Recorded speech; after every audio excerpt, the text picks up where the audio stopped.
നമസ്കാരം. ലോകരാജ്യങ്ങളെ ആശങ്കയിലാഴ്ത്തി ചൈനയിൽ വീണ്ടും മറ്റൊരു വൈറസ് വ്യാപനം. അന്താരാഷ്ട്ര മാധ്യമങ്ങൾ റിപ്പോർട്ട് ചെയ്യുന്നതനുസരിച്ചാണെങ്കിൽ ചൈനയിൽ ആശുപത്രികളും ശ്മശാനങ്ങളും ഇതിനോടകം നിറഞ്ഞു കഴിഞ്ഞു. ചൈനയിൽ അടിയന്തരാവസ്ഥ പ്രഖ്യാപിച്ചതായുമാണ് പുറത്തുവരുന്ന വിവരം. എന്നാൽ ചൈന ഇതേ സംബന്ധിച്ച് കൂടുതൽ വിവരങ്ങൾ പുറത്തുവിട്ടിട്ടില്ല. അതിനാൽ തന്നെ ലോകാരോഗ്യ സംഘടന ഔദ്യോഗികമായി വൈറസ് പ്രഖ്യാപനത്തെക്കുറിച്ച് പ്രതികരിച്ചിട്ടുമില്ല. പക്ഷേ ചൈനയിലെ നിലവിലെ സ്ഥിതിഗതികൾ ആശങ്കാജനകമാണെന്നും കരുതിയിരിക്കണമെന്നും റോയിട്ടേഴ്സ് അടക്കമുള്ള മാധ്യമങ്ങൾ മുന്നറിയിപ്പ് നൽകുന്നു. വുഹാനിലെ ചൈനീസ് വൈറോളജി ലാബിൽ നിന്ന് പൊട്ടിപ്പുറപ്പെട്ട കോവിഡ് ലോകത്തിൻ്റെ മുക്കിലും മൂലയിലും പടർന്ന് എണ്ണമറ്റ ജനങ്ങളെ കൊന്നൊടുക്കുന്ന സാഹചര്യം നേരത്തെയുണ്ടായി.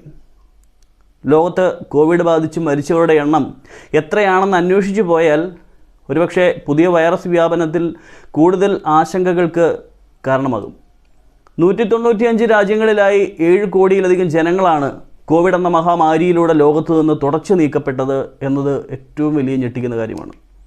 ലോകരാജ്യങ്ങൾ ശത്രുക്കളെ ആക്രമിക്കാൻ പുതിയ ആയുധങ്ങൾ വികസിപ്പിക്കുമ്പോൾ ചൈന ലോകരാജ്യങ്ങളെ ചൈനയുടെ പരമാധികാരത്തിന് കീഴിൽ കൊണ്ടുവരാനുള്ള പരീക്ഷണങ്ങളും കണ്ടുപിടുത്തവുമാണ് ലാബുകളിൽ വികസിപ്പിച്ചുകൊണ്ടിരിക്കുന്നത്. വരാൻ പോകുന്ന കാലഘട്ടം ആയുധമെടുത്ത് യുദ്ധം ചെയ്യേണ്ടതല്ലെന്നും ചൈന ഒഴികെയുള്ള ലോകരാജ്യങ്ങളെ നിഴൽ യുദ്ധത്തിലൂടെ ഇല്ലാതാക്കാനും ആരോഗ്യവും ബുദ്ധിയുമുള്ള ജനവിഭാഗങ്ങളെ വൈറസുകൾ പോലുള്ള ആയുധങ്ങൾ ഉപയോഗിച്ച് ഇല്ലാതാക്കാനും അതിലൂടെ ലോകരാജ്യങ്ങളെ സാമ്പത്തികമായി തകർക്കാനുമുള്ള അപ്രഖ്യാപിത പടയൊരുക്കമാണ് ചൈന മനസ്സിൽ കാണുന്നത്.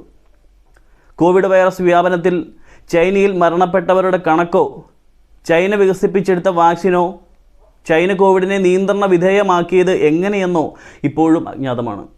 ചൈനയിലെ പൊതുജനാരോഗ്യ പ്രവണതകൾ പഠിക്കുന്ന നരവംശാസ്ത്രജ്ഞനായിട്ടുള്ള പ്രൊഫസർ എലന യുറസ്കിയുടെ റിപ്പോർട്ടിൽ പറയുന്നത് ചൈനയിൽ വൻതോതിൽ കോവിഡ് റിപ്പോർട്ട് ചെയ്യപ്പെട്ടിരുന്നെങ്കിലും മരണനിരക്ക് മറ്റ് രാജ്യങ്ങളെ അപേക്ഷിച്ച് അന്ന് വളരെ കുറവായിരുന്നെന്നും പ്രസിദ്ധീകരിക്കപ്പെട്ട റിപ്പോർട്ടുകൾ വ്യാജമാണെന്നുമാണ് പ്രൊഫസറുടെ കണ്ടെത്തൽ.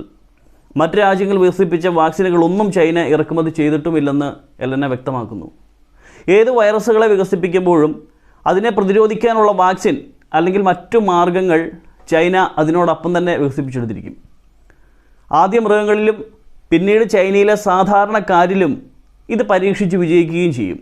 എന്നാൽ വുഹാനിൽ നിന്ന് പൊട്ടിപ്പുറപ്പെട്ട വൈറസുകൾ ജനസാന്ദ്രത കൂടിയ മേഖലയിലേക്ക് അതിവേഗം പടർന്നത് ലോകം മുഴുവൻ പടരാൻ കാരണമായി. ഒരുപക്ഷെ ഇപ്പോൾ വ്യാപിക്കുന്ന പുതിയ വൈറസ് HMPV എന്ന് ലോകരാജ്യങ്ങൾ വിളിക്കുന്ന ഈ വൈറസ് കോവിഡ് മാതൃകയിൽ തന്നെ പടർന്നതാകാം ചൈനയിൽ. ഇത്തവണ ചൈനയുടെ വടക്കൻ പ്രവിശ്യയിലാണ് കൂടുതൽ കേസുകളും റിപ്പോർട്ട് ചെയ്യപ്പെട്ടിരിക്കുന്നതെന്നും 14 വയസ്സിൽ താഴെയുള്ള 10,000-കണക്കിന് കുട്ടികളിൽ രോഗം പടർന്നെന്നും കുട്ടികളിലും പ്രായമായവരിലുമാണ് പുതിയ വൈറസ് വ്യാപനം ബാധിക്കുന്നതെന്നുമാണ് ലഭിക്കുന്ന വിവരം. ചുമ, പനി, ശ്വാസം മുട്ടൽ തുടങ്ങിയവയാണ് രോഗത്തിൻ്റെ ലക്ഷണങ്ങൾ. കോവിഡ് പോലെ തന്നെ ചൈനയിൽ പുതിയ വൈറസ് വ്യാപനത്തിൽ മരണപ്പെട്ട കേസുകൾ അധികവും ശ്വാസകോശ അണുബാധയെ തുടർന്നുള്ളതാണെന്നും HMPV വ്യാപനം നിരീക്ഷിച്ചു വരികയാണെന്നുമാണ് ചൈനയിലെ ആരോഗ്യ വിദഗ്ധർ അന്താരാഷ്ട്ര മാധ്യമങ്ങൾക്ക് നൽകിയ വിവരം. ചുമയ്ക്കുമ്പോഴും തുമ്മുമ്പോഴും കോവിഡ് പോലെ തന്നെ മറ്റുള്ളവരിലേക്ക് പടരുന്നതിനാൽ ചൈനയിൽ വീണ്ടും മാസ്ക് നിർബന്ധമാക്കിയിരിക്കുകയാണ് സർക്കാർ. എന്നാൽ HMPV വൈറസ് മറ്റ് രാജ്യങ്ങളിൽ കൃത്യമായി സ്ഥിരീകരിച്ചിട്ടില്ല എന്നത് ആശ്വാസമാണ്.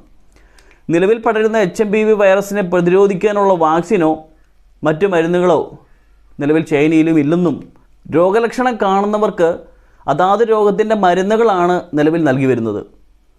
ലോകാരോഗ്യ സംഘടന മുന്നറിയിപ്പ് ഔദ്യോഗികമായി നൽകിയിട്ടില്ലെങ്കിലും രാഷ്ട്രത്തലവന്മാർ അതീവ ജാഗ്രതയിലാണ്.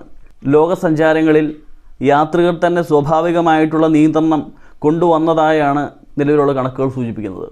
ജനങ്ങൾ ജാഗ്രതയിലാണ്. എല്ലാ തരത്തിലും വലിയൊരു തകർച്ചയെ നേരിട്ട രാജ്യങ്ങൾക്കും ജനങ്ങൾക്കും മറ്റൊരു ലോക്ക്ഡൗൺ കാലത്തെക്കുറിച്ച് ചിന്തിക്കാൻ പോലും ഇനി കഴിയില്ല എന്നതാണ് വാസ്തവം. ചൈന കടന്ന HMPV വൈറസുകൾ ലോകം കീഴടക്കില്ലെന്ന് നമുക്ക് പ്രതീക്ഷിക്കാം. News desk daily Malayali.